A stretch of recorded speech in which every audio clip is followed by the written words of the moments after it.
Welcome, deeply curious souls, to the Deep Dive. Today we're embarking on a truly remarkable journey, one that has captivated the imaginations of millions across continents and cultures. I'm talking, of course, about Paulo Coelho's enduring masterpiece, The Alchemist. Oh, yes, that book. That book that seems to possess this quiet, almost magical ubiquity. It's not just on bestseller lists, it pops up everywhere.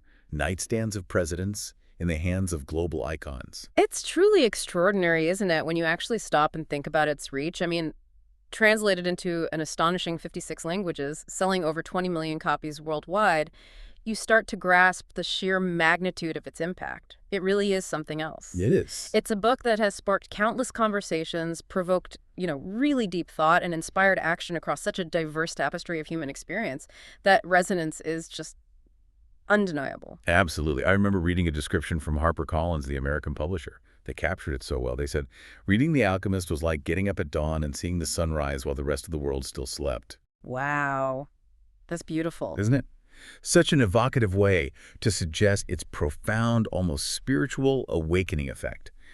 And its acclaim isn't just like literary circles. We've heard it praised by figures as varied as President Bill Clinton, Julia Roberts, even motivational speakers like Anthony Robbins. Right. All over the map. It really begs the question, what is its secret? How does this seemingly simple fable manage to speak to so many people, on such a deep and personal level, inspiring them to look within and beyond their everyday lives? It's a question many have pondered, and Coelho himself, with a certain humility, kind of admits he doesn't fully hold the answer. He suggests that, much like Santiago, the shepherd boy at the heart of the story, we all possess this innate understanding, this deep awareness of our own personal calling. And that, really, in a nutshell, brings us to the core concept we're diving into today. Okay, let's unpack this properly then. Our mission today, for you listening, is to unravel the core philosophy, the really evocative symbols, and the timeless universal messages embedded within The Alchemist. We'll follow Santiago's transformative journey, trying to understand how each encounter, each setback, each revelation contributes to his, profound growth. Think of it as a shortcut, maybe. Exactly. Think of this as your essential shortcut to understanding not just why this story resonates so deeply across cultures and ages, but also what vital nuggets of knowledge it might offer for your own life. We're going to deep into this concept of the personal legend and how this single idea profoundly shapes our life purpose and individual journeys, challenging us really to discover and pursue our truest selves. Yeah. So let's start right there at the foundation, the personal legend. It sounds grand, doesn't it? Almost mythical. A destiny waiting to be claimed. How does Paulo Coelho actually define this central idea? What's the weight behind it? Well, Coelho offers a definition that immediately elevates it beyond just, personal ambition. He tells us that a personal legend is, quite explicitly, God's blessing. It is the path that God chose for you here on earth. Wow. Okay. So it's not simply a goal you set for yourself based on worldly desires, like getting a promotion or something. It's presented as this unique, divinely ordained mission, a specific destiny meant truly for you. That perspective gives it this profound spiritual significance, suggesting our deepest purpose isn't random, but, preordained. That immediately reframes the whole idea, doesn't it? It shifts it from just a career goal or a bucket list item to something much more spiritual, purposeful, and maybe even a bit intimidating. It can feel that way, sure. But it's not about just sitting back and waiting for this divine blessing to show up, is it? It seems like it requires some active participation, an inner spark. Precisely. That's key. It's an inherently active pursuit, very much fueled by inner joy and enthusiasm. Coelho emphasizes that whenever we do something that fills us with enthusiasm, we are following our legend. So this suggests that your deepest passions, the things that genuinely light you up from within, aren't just fleeting interests. They are, in fact, powerful signposts guiding you towards the path that the universe, or God if you like, intended for you. It's about recognizing that inner spark, that genuine sense of engagement and aliveness, and letting it light your way. Your enthusiasm becomes a kind of internal compass. That makes so much sense intuitively. It's almost like our deepest joy is an affirmation telling us, yes, this way. Exactly. And Coelho himself is a living example of this, right? He shares his own story of pursuing his personal legend as a writer, facing down some pretty big struggles and skepticism. He does, and it's a powerful real-world anchor for the concept. He talks openly about how he was struggling to establish myself as a writer and to follow my path, despite all the voices telling me it was impossible. Imagine that pressure. Right. Imagine the courage it takes to chase a dream when everyone around you, maybe even your own inner voice sometimes, is saying it's unrealistic, it's doomed to fail. But he had that deep, unwavering conviction. He says he always knew that my personal legend was to write. Hmm. This personal journey adds this layer of raw authenticity to the message. It shows us that pursuing your legend isn't some smooth ride to success, but a demanding, often lonely path requiring immense fortitude. He walked the walk. Which brings us to a really crucial and maybe slightly jarring concept he introduces through the wise old king Melchizedek. He calls it the world's greatest lie. What exactly is this lie? And how does it act as such a profound barrier to chasing our personal legend? The world's greatest lie. It's such a powerful psychological insight, isn't it? Melchizedek defines it like this: that at a certain point in our lives, we lose control of what's happening to us, and our lives become controlled by fate. Right, giving up control. Exactly. And this isn't just philosophy. It mirrors this profound human tendency we have to externalize our struggles, to become victims of circumstance rather than architects of our own destiny. This lie is insidious because it makes people feel helpless, powerless. It strips them of their agency, that fundamental belief that they can steer their own course. It encourages just giving up. It subtly encourages resignation, yeah. Convincing people their dreams are unattainable because external forces, maybe societal expectations, money troubles, or just bad luck are simply too strong. The deep insight here is realizing how easily we surrender our power, often without even noticing. The Alchemist really challenges us to reclaim that power. It shows that even when things seem chaotic, our choice to pursue our path still matters, hugely. And Santiago, our shepherd boy, he actually confronts this lie pretty early on, doesn't he? Even before he really knows about the personal legend concept, he sort of defies it as a kid. He absolutely does, and his early life is a perfect illustration. His parents, wanting the best for him, they had a clear path in mind about become a priest. It would bring honor, stability, all that. A safe path. A safe path. But Santiago felt a different pull. He had this deep desire to know the world, see new places, experience different cultures, not spend his life in a seminary. So he made a conscious choice: become a shepherd instead. And his father supported him. What's really striking is that his father, despite his own hopes, he understood. He supported this emerging desire for self-determination, even gave him the money to buy his flock. That decision, though it seemed like just a job choice then, was Santiago's first real active step away from a predetermined life towards forging his own path. It sets the stage beautifully for the much larger quest to come. It shows that even small acts of self-direction can be the start of something huge. So he's actively choosing, not just accepting. It feels like once he makes that initial brave choice, the universe itself starts to respond. Which leads us to that concept that sounds almost, well, too good to be true, but is so central: the universal conspiracy. Ah, yes. When you want something, all the universe conspires in helping you to achieve it. That idea is the philosophical bedrock of the entire book. It's profound, really. It suggests that if your desires are truly aligned with your personal legend, if they come from that authentic enthusiasm, that deep purpose we talked about, then the entire cosmos will actually align itself to support you. It's not just wishful thinking, then. No, it's not about passively wishing. It's about actively connecting with what the book later calls the soul of the world. Engaging with life with genuine intent, with courage, with a listening heart. It implies that even the obstacles you face aren't necessarily forces against you. Maybe they're part of the universe's way of testing you, refining you, preparing your resolve for the fulfillment of your ultimate purpose. Like a cosmic partnership. Exactly, a cosmic partnership where your inner drive is met by this external supportive force. Okay, that idea of the universe conspiring, it sounds incredibly hopeful, almost idyllic. But Coelho is very clear, isn't he, that pursuing your personal legend is far from easy street. He outlines 4 major obstacles that stand right in the way of our dreams. And frankly, they sound incredibly relatable to anyone who's ever tried to achieve something really meaningful. Let's dig into these, because understanding them feels like getting a crucial map for our own journeys. Definitely. And what's striking is how universal these obstacles feel. Coelho identifies them not just as external hurdles like, lack of money or bad luck, but as fundamental human challenges. They prevent us from truly embracing and pursuing our personal legends. They're inner demons just as much as outer circumstances. Right, so the first one he names is tied closely to that world's greatest lie. We just discussed the idea of impossibility. How does this actually show up in our lives, this fear of the unknown? This is essentially that deep-seated fear of the unknown, yeah. The fear of stepping outside our comfort zones.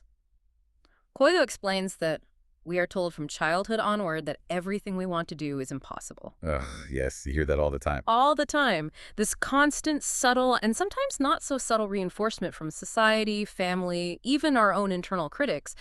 It builds up these layers of prejudice, fear, and guilt. These layers effectively bury our true calling so deeply that, as he says, it becomes invisible. Invisible, but still there. Still there, he reassures us, absolutely. But we lose sight of it because we've been conditioned to believe our deepest aspirations are unrealistic, too grand, maybe just beyond our reach. It's like this societal lullaby that just lulls us into complacency, putting out the fire of our dreams before they can even really catch light. In Santiago, even with his recurring dream and the omens pointing the way, he feels this weight, doesn't he? He hesitates. He wants to cling to his familiar shepherd life. It's such a powerful illustration of how comfort can actually be a cage. Exactly. Despite the clear messages he gets first from the gypsy woman, then later from Melchizedek, Santiago's initial reaction is often to dismiss the dreams, or at least shy away from the huge possibility of actually doing something about them. He's comfortable with his sheep, his routine, even thinking about the merchant's daughter he expects to meet again. The known versus the unknown. Precisely, the fear of leaving that known, safe world, even for a potentially massive reward, is a powerful deterrent. It's a perfect example of this first obstacle. We see it really sharply after he gets robbed in Tangier. The thought of just going back to being a shepherd becomes this almost overwhelming temptation. The pyramids suddenly seem like this painful, dangerous memory, not a goal worth chasing anymore. He has to consciously, actively push past that initial paralysis. Okay, so let's say we manage to push past that initial paralysis, that fear of impossibility. We've unearthed the dream. But what happens when you've genuinely committed, you're on the path, and then something as profound as love enters the picture? Coelho introduces this next hurdle, and it's really surprising: the power of love. Now, that seems completely counterintuitive. How can love be an obstacle? It does seem counterintuitive, doesn't it? And Coelho's insight here is really nuanced. He clarifies that it's not love itself that's the obstacle. It's more about our misunderstood motivations and our fears around love. Okay, how so? We often fear hurting those around us by abandoning everything in order to pursue our dream. We mistakenly think that going after our personal quest will somehow cause pain, loneliness, or abandonment for the people we care about most: partners, family. It's that anxiety, that classic dilemma of sacrificing relationships for ambition. But he reframes that, doesn't he? He argues that true love should actually be a catalyst, not a handcuff. Absolutely. He fundamentally redefines it. He states that love should be a further impetus, not something that will prevent us going forward. True loved ones, the ones who genuinely want what's best for you, want us to be happy and are prepared to accompany us on that journey. Ah, so they support the journey. Right. And this is illustrated so powerfully through Santiago's internal conflict when he falls deeply in love with Fatima, the desert woman at the oasis. He's initially incredibly torn. He thinks he has to choose the comfort and devotion of a life with her or continuing his elusive personal legend. It's a real crucible for his commitment. And Fatima's response is just incredibly wise. It challenges those traditional romantic ideas. It really is. It's a pivotal moment. She understands the true nature of love and destiny with this clarity that most people, well, strive for their whole lives. She tells him with total conviction, love never keeps a man from pursuing his personal legend. Yeah, she reassures him, if I am really a part of your dream, you'll come back one day. Her wisdom helps Santiago see that true love, the kind aligned with the soul of the world, actually empowers and liberates. It doesn't restrict or possess. And this is such a crucial lesson for all of us, you know? So many people inadvertently sacrifice their dreams because of perceived obligations or fears within relationships, misinterpreting love as a tether instead of like wind beneath their wings. Okay, so we've pushed past the fear of the unknown. We've understood that true love should empower, not hinder. But then comes the third obstacle: the fear of defeat. This is where the rubber really meets the road, right? Yeah. When you've invested everything, the stakes feel incredibly high. Indeed.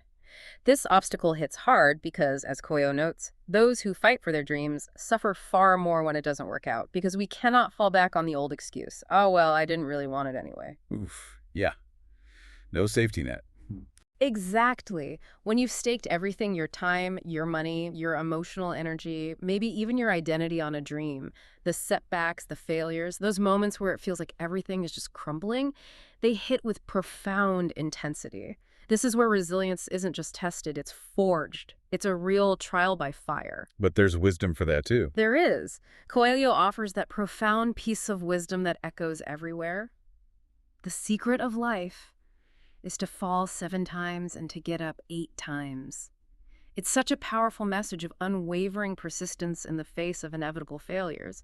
Because failure isn't the end, right? It's just a stepping stone if you let it be. And Santiago faces a truly devastating defeat early on. It threatens to completely derail everything. He's barely set foot in Africa and bam, robbed of everything. His experience in Tangier is such a stark, brutal example of this fear of defeat becoming real. He arrives in this bustling, unfamiliar city, trusts a seemingly friendly guy who promises to guide him to the pyramids. A big mistake. Huge mistake. Within moments, that trust is shattered. He's robbed of all his money, left completely destitute.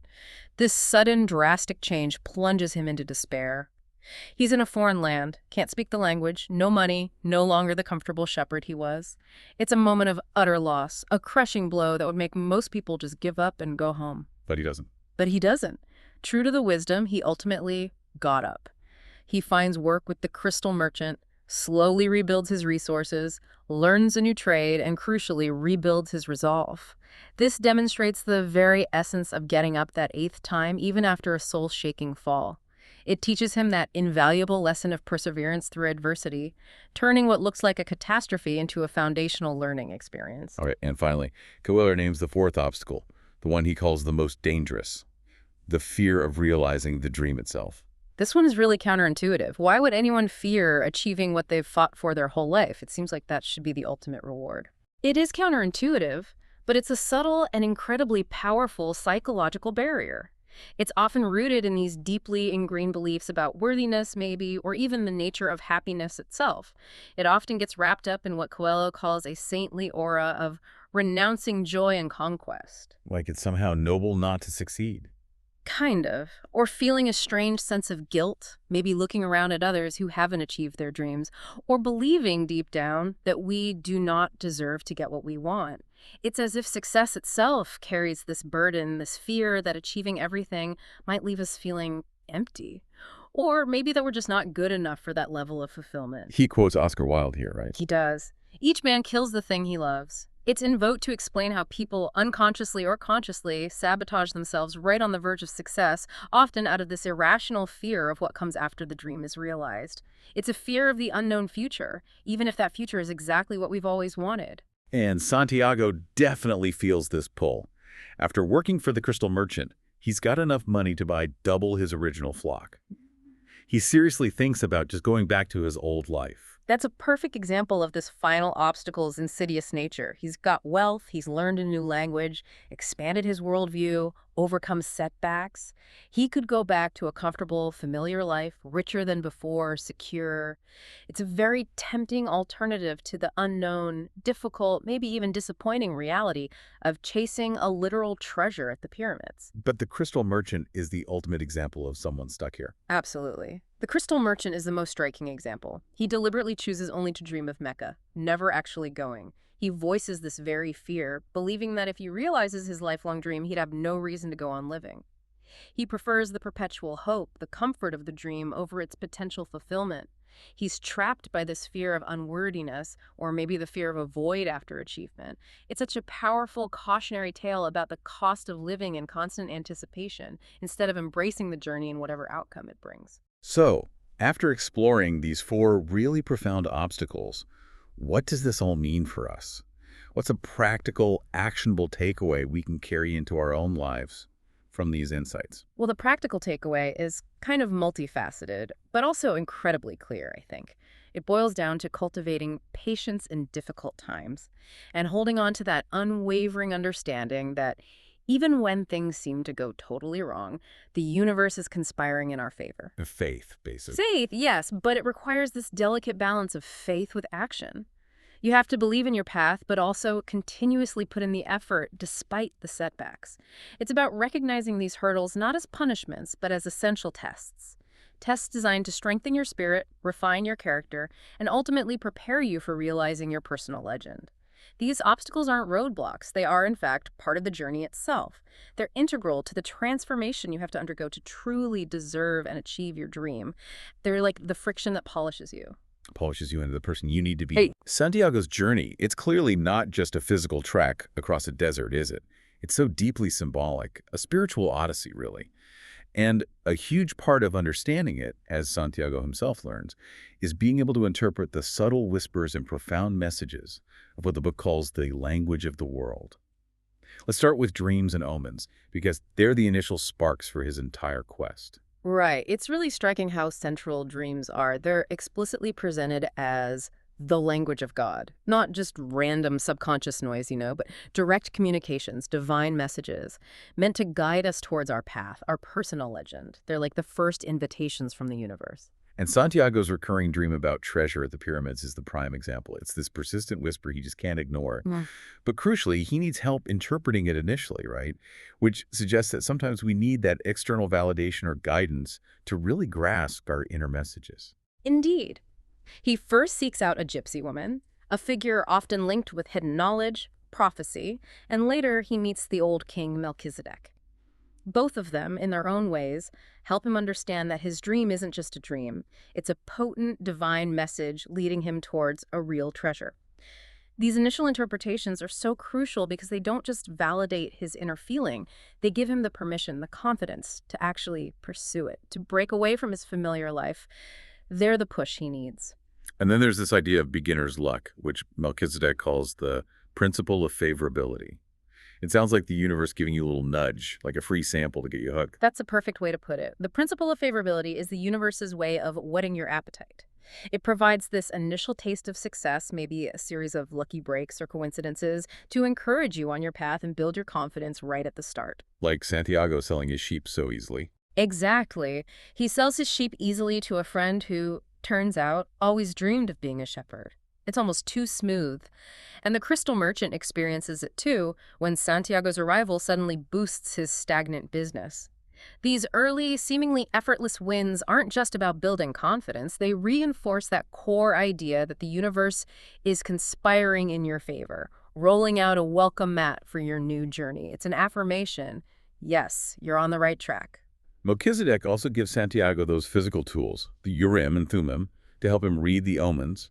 But there's a catch, isn't there? A caveat to using them. Yes, the Urim and Thummim. 2 stones, white for yes, black for no. They're meant to help Santiago read omens when he's unsure or facing a tough choice. Tangible aids, external guidance. But the king gives this crucial warning. He tells Santiago to try to make your own decisions. So don't rely on them too much. Right. He teaches Santiago that while guidance can be helpful, ultimately he has to learn to trust his own intuition, his own inner wisdom. Later, when the stones actually fall out of Santiago's pouch through a hole, it acts as an omen itself. It subtly tells him, don't ask certain questions, make your own choices, rely on your growing understanding of the language of the world. It's a powerful lesson about graduating from dependency on external tools to developing that internal compass. It's a progression then. From needing external help to developing his own intuition, Santiago really learns to see omens everywhere, doesn't he? In nature, in silence. He really does. And this is where his connection to the soul of the world deepens significantly. Through that long, hard journey across the desert, Santiago learns to recognize signs absolutely everywhere. From the flight patterns of hawks, which actually lead him to the alchemist, to specific shrubs, and even in the profound, sometimes terrifying silence of that vast landscape. Silence is an omen. Yeah. It reflects that deep spiritual insight that everything in life is an omen. It's about cultivating this acute awareness of the world around you, understanding that nature is constantly communicating, and that this communication is an integral part of the universal language. He develops this nonverbal understanding and intuitive sense that goes way beyond just observation. Okay, moving beyond dreams and omens, the desert itself becomes this incredibly powerful symbol and a pretty relentless teacher for Santiago. What does this vast, harsh landscape represent in his transformation? The desert is presented as both this formidable physical place and a profound spiritual landscape. It's described as so huge and the horizons so distant that they make a person feel small and as if he should remain silent. The sheer immensity forces introspection. It strips away all the external noise and forces Santiago to confront his inner self, his fears, his desires. It's a place of deep silence, pushing him to listen not to the chatter of the world, but to the quiet, insistent voice of his own heart. The desert, in its emptiness, becomes a canvas for spiritual discovery. And it's in this challenging, often hostile environment that he gained some of his most vital wisdom, lessons he just couldn't have learned back home with his sheep. Absolutely. Santiago, initially intimidated, eventually realizes, I can learn something from the desert too. It seems old and wise. The desert cultivates his intuition, which the book describes beautifully as a sudden immersion of the soul into the universal current of life, where the histories of all people are connected and we are able to know everything because it's all written there. Connecting to Maktub. Exactly. It ties directly into that concept of maktub. It is written, suggesting this underlying interconnectedness and destiny that we can intuitively grasp. The desert, for all its dangers and hardships, ultimately becomes a catalyst for profound self-understanding and a deeper connection with the very fabric of existence. It's a harsh teacher, no doubt, but its lessons are unforgettable. This deep dive into intuition and interconnectedness naturally brings us to another central symbol, alchemy, and its profound link to the soul of the world. We first meet the Englishman, who's obsessed with alchemy, but in a very intellectual way. The Englishman is such a fascinating character because he represents that purely intellectual, book-based pursuit of knowledge. He's passionately seeking the masterwork, the philosopher's stone that turns lead into gold and the elixir of life for immortality. He's trying to get there through studying ancient texts, using scientific methods. He embodies the idea that you can acquire knowledge through diligent study, but maybe not truly understand it deeply or apply it without direct experience and a connection to something beyond just the rational mind. He has the facts, maybe, but lacks the wisdom. But the alchemist, the real master, teaches Santiago that alchemy is much more than just transforming metals. It's a metaphor for an inner journey, right? A spiritual process. This is such a crucial distinction. It's where Coelho's use of alchemy is really genius. The alchemist reveals that true alchemy is ultimately about self-purification, inner evolution. He explains that the ancient alchemists discovered that the purification of the metals had led to a purification of themselves. The outer reflects the inner. Precisely. It's a powerful metaphor for personal growth. It suggests that the pursuit of external transformation, like turning lead into gold, is essentially a vehicle for profound internal change and spiritual refinement. Santiago even has this realization that alchemy could be learned in one's daily life. He connects it back to his time working at the crystal shop, where he consciously cleansed his mind of negative thoughts, recognizing that even those daily tasks were contributing to his own internal purification. And this inner transformation, this deeper understanding of alchemy, connects to that overarching concept of the soul of the world, which seems to be the animating, unifying force behind everything. Yes, the soul of the world. It's described as this universal, positive force, an underlying consciousness that governs all things.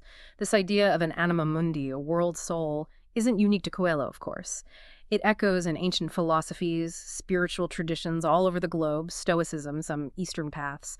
But Coelho makes this complex idea feel incredibly accessible. He lets us intuit this interconnectedness, not just intellectualize it. It's the unifying energy, the language with which all things communicated, connecting all beings, all matter. And we're closest to this force when you want something with all your heart, when our desires are pure, aligned with our personal legend, fueled by that genuine enthusiasm we talked about. It's this soul of the world that orchestrates that universal conspiracy, responding to our authentic intentions. And there's also the Emerald Tablet mentioned. This ancient cryptic text, which Santiago learns is incredibly important, yet surprisingly short. The Emerald Tablet is symbolic of simple, fundamental truths that often get buried under layers of intellectual complexity. The alchemist explains that this supposedly most important text had only a few lines.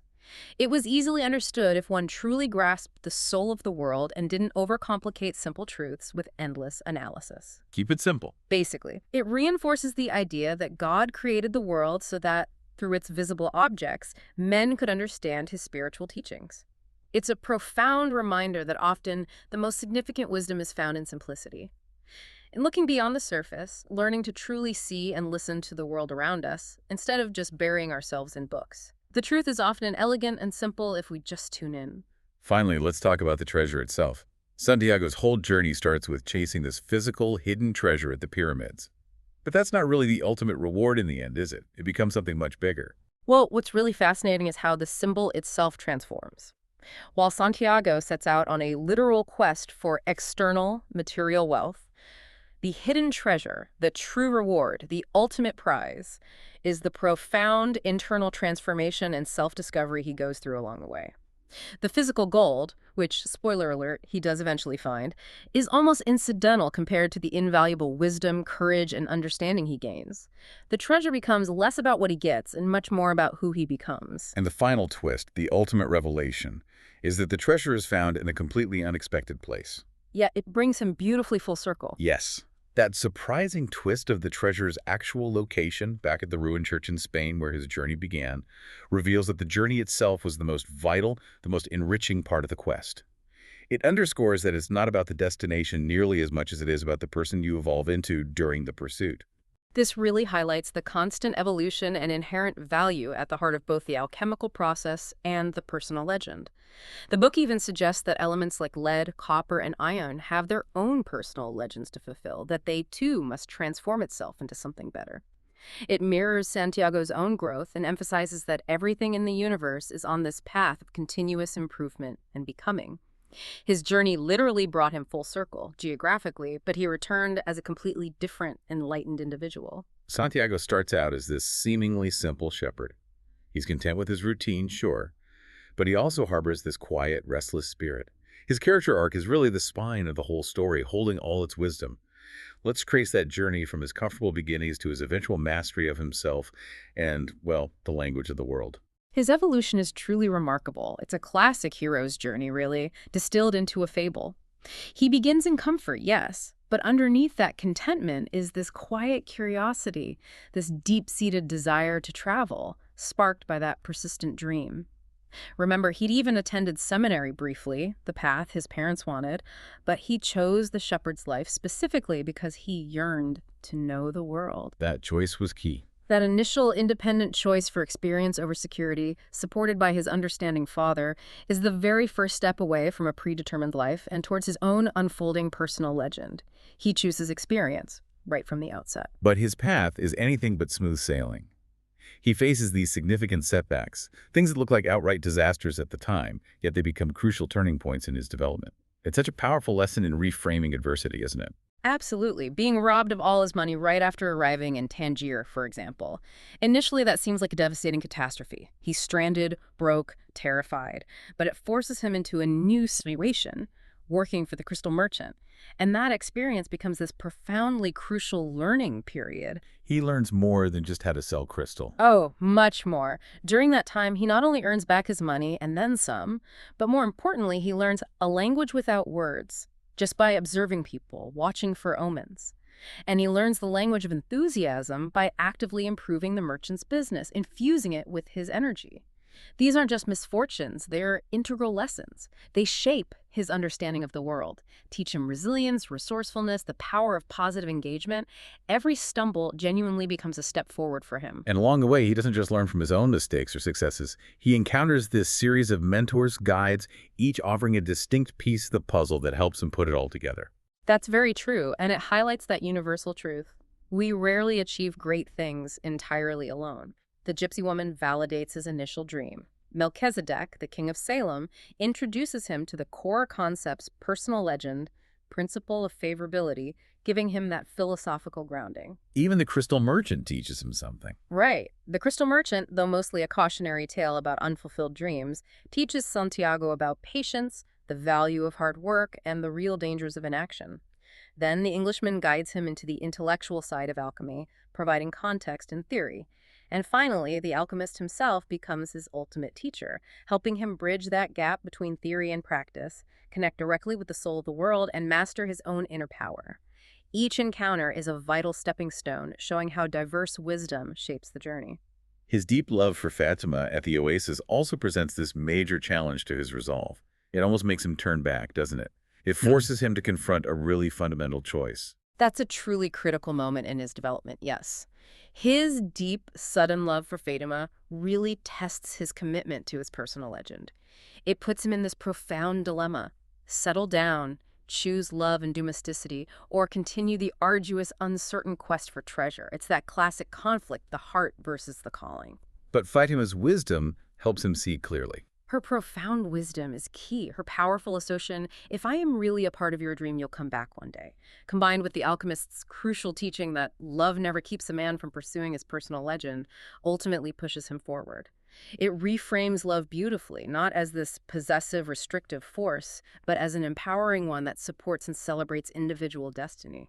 It reinforces that true love is about growth and freedom, not limitation. And his ultimate test of courage, that moment where he has to transform into the wind, it really solidifies his mastery, doesn't it? It's pure faith and connection. That scene is, without doubt, the absolute pinnacle of his transformation. It's a breathtaking display of everything he's learned. Faced with imminent death by these tribal warriors, Santiago has to demonstrate his understanding of the soul of the world by doing the impossible, turning into the wind. Which isn't meant literally, perhaps. Well, the book presents it quite dramatically, but symbolically, it signifies his complete immersion in and communion with the soul of the world. His ultimate mastery over his own fears, his doubts, the perceived limits of the physical world. The alchemist explicitly states that courage is the quality most essential to understanding the language of the world. And Santiago demonstrates this by literally communing with the desert, the wind, the sun, proving his profound connection. It's this triumphant moment of self-realization, showing his internal journey has allowed him to transcend external boundaries. So by the end of this incredible odyssey, he comes to understand that the real treasure he was seeking wasn't just gold, or even primarily gold. Precisely. His final profound realization is that the true treasure wasn't merely the external material wealth, though he does find that too. Far more valuable were the wisdom, the experiences, the resilience, the love gained on his journey. The physical gold is, in a way, just a tangible symbol for the immense internal growth, the understanding of the soul of the world, and the courage to pursue his path that have become his most valuable, enduring possessions. He went from a simple shepherd to, essentially, a true alchemist of his own soul. This leads us so naturally to that profound universal message woven throughout the book. The idea that the journey itself is often far more important, definitely more enriching, than the final destination or the literal prize. It reminds me of that wonderful little story, the wise man's parable. Oh, the parable of the oil. Yes, that's a classic, and it perfectly encapsulates this very message. The wise man tells the shopkeeper's son, who's seeking the secret of happiness, to carry 2 drops of oil in a spoon while exploring this magnificent palace. Strict instructions, don't spill the oil. So the boy focuses only on the oil. Exactly. The boy returns, proud, having spilled no oil, but having seen absolutely none of the palace's wonders. The wise man then sends him back, this time telling him to observe the marvels. When the boy returns this time, bursting with descriptions of everything he saw, he looks down and finds the oil is gone. And the lesson there, tying back to Santiago. The wise man tells him, the secret of happiness is to see all the marvels of the world and never to forget the drops of oil on the spoon. It applies so directly to Santiago's journey. It shows that the true value isn't just finding the treasure at the end, but fully experiencing and learning from every single step along the path. The pursuit itself holds intrinsic value. It's a continuous encounter with life's wonders. There's that quote too. Yes. Every second of the search is a second's encounter with God and with eternity. It's such a powerful call to be present, to be engaged, to find the sacred in the process, not just postpone joy for some future outcome. The richness isn't just at the end, it's woven into every moment of the seeking. Another powerful message, and maybe a challenging one for some, is this emphasis on self-discovery and fulfillment over just material gain or security. The crystal merchant really serves as a poignant warning here. He absolutely does. The crystal merchant's entire life is this powerful illustration of the cost of prioritizing comfort and the idea of the dream over the action of pursuing it. His deliberate choice to only dream of Mecca, his personal legend, because he fears that actually realizing it would leave him with no reason to go on living. It's a profound warning. He sacrifices the deep fulfillment of his legend for the, well, stagnant comfort of a perpetual dream. He showcases the fear not just of achieving the desire, but of the void he imagines might come after. He never embraces the journey, never truly lives, choosing instead this life of quiet regret and unfulfilled potential. He clings to the idea of the dream, not the reality of its pursuit. Santiago, though, faces a similar crossroads. He literally has the money to go back, but he makes a profoundly different choice. He does, and it's a real testament to his growth, his deeper understanding of his own heart. Even when he has accumulated enough money working for the merchant to return to his old life, maybe even buy a bigger flock than before, he consciously chooses to continue the quest. He understands with this new clarity that his past achievements, the money, the sheep, even his initial love for the merchant's daughter, weren't found at the pyramids. You meaning the core quest wasn't finished? Exactly. The core quest for his personal legend, the spiritual fulfillment, was still out there waiting. His commitment to his true dream ultimately triumphs over the powerful temptation of material security and a comfortable, known life. He really embodies the idea that true living is found in the pursuit of one's destiny. So how does Maktub, this idea of destiny it is written, fit into all this active pursuit? Does it mean everything's predetermined, so why bother with effort? It seems like a tricky balance. It's a remarkably nuanced point, and it's really critical to understand its dual nature. Maktub, meaning it is written. Yeah, it might initially suggest this fixed, unchangeable destiny, which could lead you to think, well, why bother trying? Right, fatalism. Exactly, but the book makes it quite clear that it doesn't negate the need for active pursuit. Actually, it kind of presupposes it. It implies that the path is laid out, in a sense, but you still have to walk it. With courage, with attention to the omens, with unwavering effort. The camel driver, another wise figure, explains that while our life stories and the history of the world were written by the same hand, he also reveals something crucial. God only rarely reveals the future when it is for only one reason. It's a future that was written so as to be altered. So you can change it. It suggests you can influence it, participate in its unfolding. So Maktub isn't about passive acceptance. It actually encourages an active engagement with destiny, recognizing the underlying design while still taking decisive action to shape, maybe even refine, your path.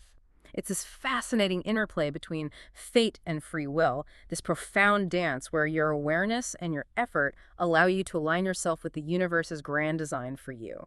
Okay, so given all these intricate layers, the profound psychology, the universal messages we've explored, it's really no wonder The Alchemist has struck such an extraordinary chord globally. What do you think are the key reasons it speaks so deeply to so many people across such incredibly diverse cultures? Well, one of the biggest factors has to be its unparalleled ability to bridge cultures. I mean, just the fact that it's translated into 56 languages makes it physically accessible worldwide from, Tokyo to Timbuktu.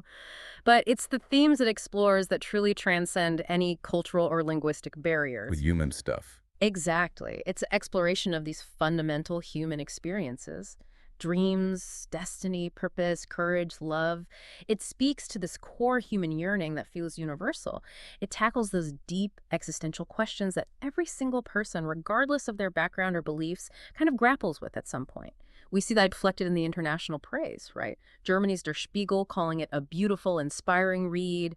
Israel's Yediot Aharonot praising its wonderfully simple and poetic style. Italy's Focus noting its deep wisdom. Japan's Yomiuri Shinbun calling it a fascinating fable. They all consistently emphasize its profound, inspiring nature, highlighting its power to touch the human spirit directly, wherever you are. And the relatability of Santiago's struggles themselves must be a huge part of that appeal, too.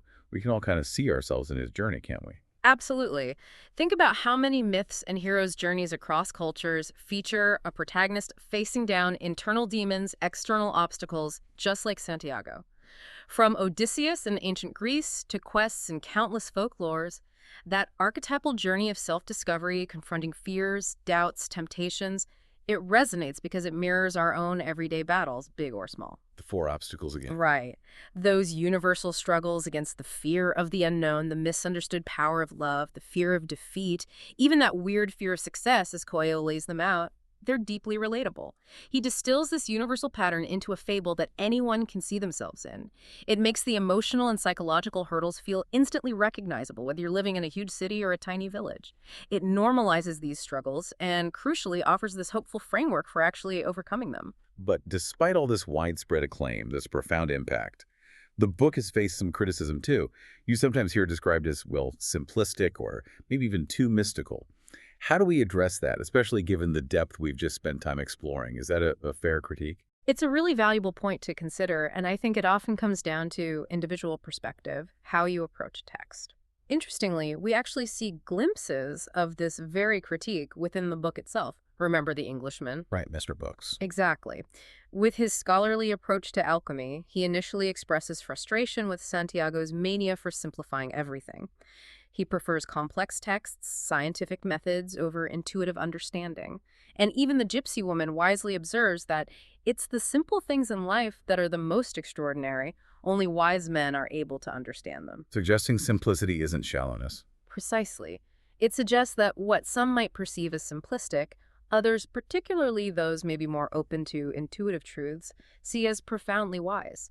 It's a matter of perspective, and often it depends on what you're actually seeking in a narrative. Are you looking for intellectual complexity or heartfelt wisdom? So the very simplicity, the fable-like quality, that might actually be its greatest strength, allowing it to bypass our intellectual defenses, maybe? I think that's exactly right. Its fable-like structure and its clear, direct language are precisely what make its bedrock of wisdom so impactful and so universally accessible.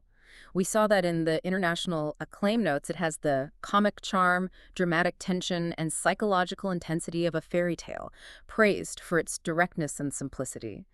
For many readers, especially those who might feel overwhelmed or alienated by dense philosophical texts, this straightforward narrative becomes this powerful, non-intimidating vehicle for really profound spiritual and psychological insights. So it doesn't shy away from the mystical, but frames it differently. Right. It frames those mystical elements as part of this deeper language of the world, something inherently understood through experience and intuition, not just intellectually analyzed. It kind of invites the reader to feel the truth rather than just dissecting it. So the poetic style and spiritual insights people praise aren't a weakness then, but a very deliberate and highly effective choice. I'd argue they are its greatest assets, yes. Reviewers consistently highlight how its profound spiritual insights blended seamlessly into his parables, and its poetic style that stirs our imagination and transports the reader on a fantastic journey of the soul. The book's strength lies in its ability to present deep, timeless truths in this engaging, almost mythic way. It allows the reader to connect on an intuitive, emotional, and spiritual level, not just an intellectual one. It's a story designed to be felt, experienced, lived perhaps, not just analyzed from arm's length. Its very accessibility is what allows it to be so universally transformative. Hashtag tag outro Reddit. Wow. What an incredible journey we've taken through The Alchemist. We've really dug into Santiago's extraordinary transformation, explored those powerful symbols that guide him, and uncovered the profound universal messages that clearly continue to resonate all over the world. It's a story that truly makes you reconsider your own path, doesn't it? Absolutely. It serves as this powerful, timeless reminder that our personal legend, whatever that might be for each of us, isn't some distant, unattainable fantasy whispered only in dreams. Instead, it's presented as a path that's continually unfolding right beneath our feet. A path that demands courage, fosters resilience when we stumble, and requires an attentive ear to the subtle whispers, the profound omens of the universe. It really asks us to look closely at our lives and listen to the truest desires of our own hearts. And fundamentally, it teaches us that true wealth isn't just about the pot of gold at the end or some predefined destination. It's profoundly found in the journey of self-discovery itself. The invaluable lessons learned, the deep connections forged, the love experienced. Those are the things that truly enrich and define our lives. The gold Santiago finds is almost just a symbol for the huge internal transformation he's undergone. Indeed. It's about living fully, vibrantly, with purpose in every single moment of the pursuit. As Santiago discovered through all his trials and triumphs, the world truly does conspire to help you achieve your dreams. But, and it's a big but, it requires your active participation, your unwavering courage to face the obstacles, and your willingness to quiet all the external noise and listen deeply to your own heart. It's really an invitation to engage fully with the miracle of your own life unfolding. So as we close this deep dive, I want to leave you, our listeners, with a thought. Something to maybe mull over, carry forward into your own days, perhaps even begin exploring. Remember Santiago's journey and how the universe responded when he showed that audacious courage. So the question becomes, what is your personal legend, that unique path that might be written just for you? And what seemingly small yet truly enthusiastic step can you take today to either begin or continue that extraordinary journey? Remembering, all the while, that every single moment on that path, every challenge, every small win is, in itself, an integral part of the miracle of becoming who you were truly meant to be. Go forth and discover.